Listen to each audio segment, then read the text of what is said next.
ये कुरान है, ये अल्लाह का फरमान है। अल्लाह किसी पर जुल्म नहीं करता है। तुम्हें समझ में नहीं आती है तो तुम्हारी जहालत है, तुम्हारी नाखानदगी। अपने खुदाओं के डुप्लीकेट खुदाओं को खुश करने के लिए तुम्हारे तुम्हारे दिमाग को वॉश किया जाता है, तुम्हारा ब्रेन वॉश होता है। वरना पढ़ो, कोई फर्क नहीं है। आपकी किताबों के बहुत सारे ऐसे आदेश हैं जो अल्लाह तबारक व तआला ने कुरान करीम में सिर्फ मुसलमानों के लिए नहीं बल्कि तमाम इंसानों के लिए अल्लाह तबारक व तआला ने कुरान करीम में वह अहकामात बयान किए।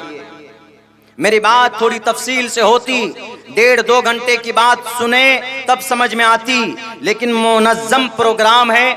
मुख्तसरन मैं ये समझाना चाहता हूँ, दुनिया को पैगाम देना चाहता हूँ कि दुनिया वालों, तुम जिस कुरान के पीछे पड़े हो, जिन मुसलमानों के पीछे पड़े हो, जर्रा बराबर इस शरीयत में न तशद्दुद है, न जुल्म है, न इंसाफी है। ये मेरे उस्ताज हैं और उस्ताज के सामने बात करना ऐसा होता है जैसे कोई सूरज के सामने चिराग जलाने की कोशिश कर रहा हो। लेकिन फिर भी अपनी ज़ुबान की इस्लाह की गर्ज से कुछ कहना चाहता हूँ। कुरान के ताल्लुक़ से उमूमन गलत धारणा और गलत समझ मौजूदा वक्त में लोगों के बीच फैलाई जाती है कि कुरान में ये गलत है, कुरान में ये गलत है, कुरान में ये मसला गलत है, कुरान में ये फरमान गलत है। हमारे सनातन धर्मी भाइयों के कुछ फ़िरक़ा परस्त तंजीमों के ज़रिए से, मेरे ख़्याल से यहाँ पर होंगे मेरे कई सनातन धर्मी भाई। मैंने जो खुतबे में 3 और 4 श्लोक पढ़े वो उसी से ताल्लुक़ है, उन्हीं सवाल का जवाब है। चूँकि जलसा दस्तारबंदी से के बैनर तले है और दस्तारबंदी जब होती है जब एक बच्चा अपने सीने में कुरान करीम को मुकम्मल महफूज कर लेता।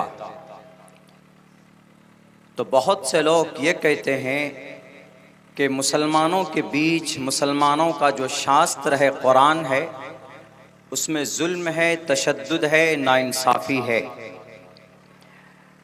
मेरे नाम के साथ चतुर्वेदी लगाया गया है। मैं समझता हूँ कि एक तहमत है। मैं कासमी हूँ, मैं एक आलिम दीन, एक तालिब इल्म हूँ, लोग लगा देते।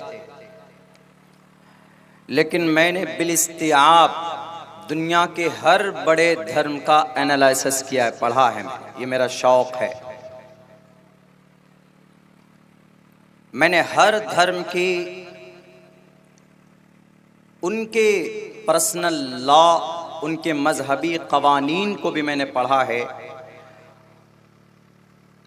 और जब मैंने कुरान करीम शरीयत इस्लाम को जो बचपन से मैं पढ़ रहा हूँ मैंने मुवाजना किया है, तो मैं इस नतीजे पर पहुँचा हूँ कि मैं दावे के साथ कह सकता हूँ, मैं 100 मरतबा कसम खाकर कह सकता हूँ कि दुनिया का बेहतरीन निज़ाम और सिस्टम किसी पर्सनल लॉ में है तो वो मुस्लिम पर्सनल लॉ कुरान करीम शरीयत इस्लाम के अंदर है। मेरे पास वक्त होता तो मैं साबित करता। रात प्रोग्राम था 2.25 घंटे का लखीमपुर खीरी में। मैं रात से लेकर अभी तक 1.5 घंटा नहीं सोया हूँ, मुफ्ती साहब के डर से कि मुझे पहुँचना।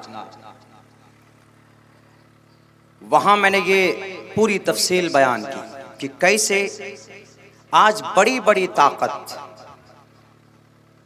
जिन्हें अल्लाह ने कहा कि ये मग़ज़ूब कौम है, मग़ज़ूब अलैहिम बिल इत्तिफ़ाक़, हज़रात मुफ़स्सिरीन का कहना है कि इससे मुराद यहूदी। और आज दुनिया की कामयाब कौम अगर कोई है इन इंटायर वर्ल्ड, पूरी दुनिया में, तो वो यहूदी है। और सबसे ज्यादा लुटने वाली पिटने वाली कौम भी वही। 1915 तक, बल्कि 1946-47 तक सबसे ज्यादा पिटने वाली, गुलामी करने वाली कौम भी यहूदी। लेकिन आज इतनी ज़बरदस्त ताकतवर कौम है वो कि दुनिया के बड़े बड़े ताकत भी उनसे दूर रहना चाहती है, उनसे मुकाबला नहीं करना चाहती।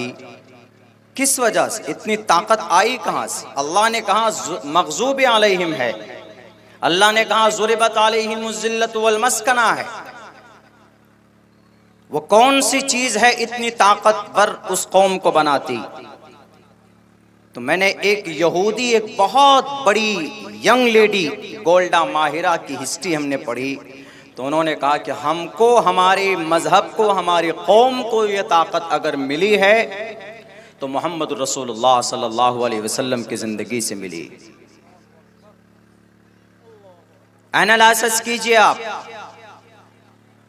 ये लोग तालीम पर मेहनत करते हैं, हम लोग तालीम पर मेहनत नहीं करते। ये लोग करोड़ों रुपए खर्च करते हैं, ऑक्सफोर्ड यूनिवर्सिटी बनाते हैं, कैम्ब्रिज यूनिवर्सिटी बनाते हैं, हार्वर्ड यूनिवर्सिटी बनाते हैं, और हमारे बड़े बड़े हुक्मरान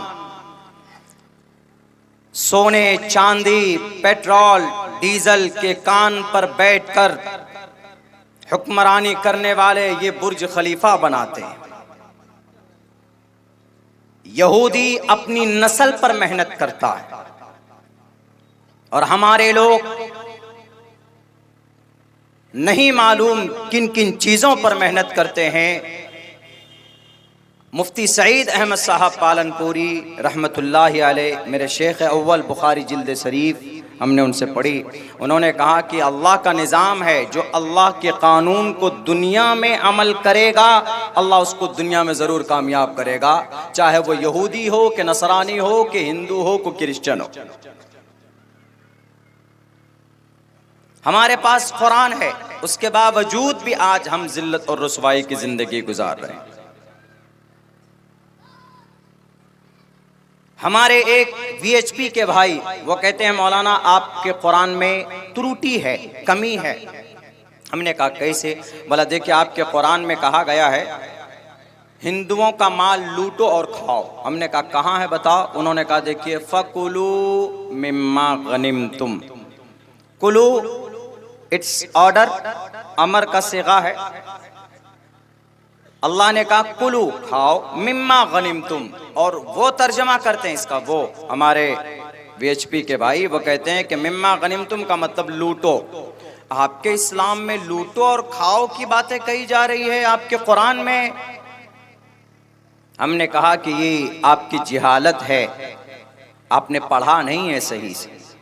हमने कहा कि कुरान करीम की इस आयत का मतलब है फकुलू खाओ मिम्मा गनिमतुम, वो माल, वो गनीमत का माल जो मैदान कारज़ार में, जो गनीमत में हासिल हो। और गनीमत का माल उसको बोलते हैं जब दो बादशाह, लड़ाई होती है दो बादशाहों के बीच में, एक बादशाह जीत जाता है, एक हार जाता है, तो हारने वाले बादशाह का जो भी सामान होता है वो जीतने वाले बादशाह को मिलता है, तो उसको बोलते हैं माल गनीमत। अल्लाह ने कुरान में ये कहा फकुलू मिम्मा गनीमतुम, जो माल तुमने खाओ वो जो तुमको गनीमत में मिला हो, मैदान कारज़ार में मिला हो। हमने कहा ये मतलब है सही। इन्होंने कहा कि I don't believe your Quran, हम आपके कुरान पर विश्वास नहीं करते। हमने कहा कोई दिक्कत नहीं, आइए यजुर्वेद उठा लीजिए। यजुर्वेद में साफ लफ्जों में लिखा हुआ है तुवम तूर्य तरुष्यतः सत्यम विभाजनी, तुवम तुम, तूर्य मुकाबला करो, तरुष्यतः अपने शत्रु को पराजित करो, अपने शत्रु को मार दो। इससे ये भी पता चलता है जैसे कुरान करीम में दुश्मन के इसके सामने डटकर खड़े होने की बात कही गई है, तो हमारे इस देश के सनातन धर्मी भाइयों आपके शास्त्र में भी वही बात कही गई है कि अगर दुश्मन सामने हो और वो दुश्मनी करे, नफरत करे, कत्ल गारत गिरी करे, तो उनके सामने उनका मुकाबला करो। तुवम तूर्य तरुष्यतः सत्यम विभाजनी, और जो माल बच जाए मैदान में शत्रु का माल, तो उन मालों को विभाजन, विभाजनी, मैं उसको आपस में बांट लूंगा। कुरान करीम यही कह रहा फकुलू मिम्मा गनिमतुम। हमने कहा दिस इज कुरान। ये कुरान है, ये अल्लाह का फरमान है। अल्लाह किसी पर जुल्म नहीं करता है। तुम्हें समझ में नहीं आती है तो तुम्हारी जिहालत है, तुम्हारी नाखानदगी। अपने खुदाओं के डुप्लीकेट खुदाओं को खुश करने के लिए तुम्हारे तुम्हारे दिमाग को वॉश किया जाता है, तुम्हारा ब्रेन वॉश होता है। वरना पढ़ो, कोई फर्क नहीं है। आपकी किताबों के बहुत सारे ऐसे आदेश हैं जो अल्लाह तबारक